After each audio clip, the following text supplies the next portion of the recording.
अस्सलाम वालेकुम दोस्तों। नाक से खून आना और अंदर से नाक अगर ड्राई हो तो उसको क्या बोलते हैं, एपिस्टैक्सिस बोलते हैं, जैसा कि ये देख सकते हो।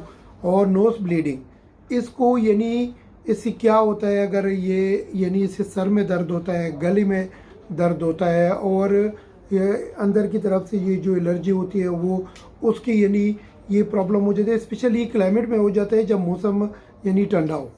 ये चीज़ जो है ना, जो अंदर से ड्राई हो नोज नाक, तो ये जो है ना, इसके लिए करना क्या है, मेडिकल तरीका और नेचुरली दोनों आप लोगों से शेयर करूंगा। लेकिन अगर चैनल पे नहीं है तो प्लीज़ सब्सक्राइब करें, बेल आइकन प्रेस करके ऑल का ऑप्शन ना भूलिए ताकि मेरा अगला नोटिफिकेशन आप लोगों को बर वक्त मिले। दोस्तों चलते हैं टॉपिक की तरफ।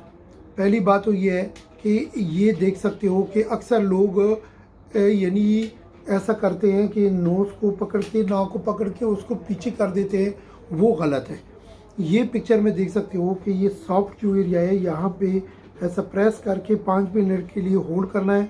ऐसा करके थोड़ा सा नीचे करके 5 मिनट के लिए होल्ड करना है।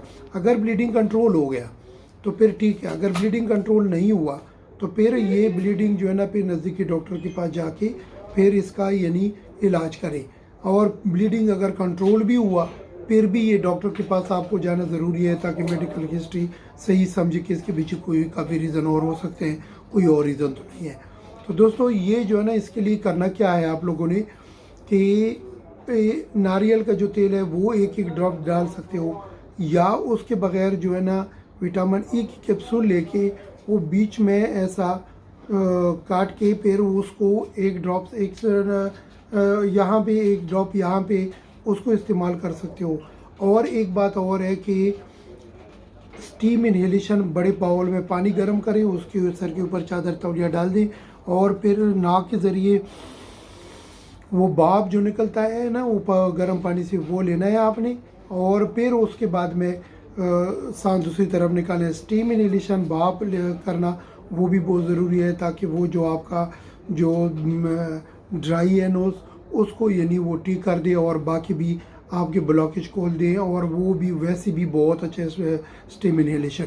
तो दोस्तों ये एक सादा टिप्स मैं आप लोगों से शेयर कर रहा था, ये घरेलू था। तो अपना ख्याल रखो, दुआ में याद रखो, चैनल को सब्सक्राइब करना ना भूलिए। Thank you.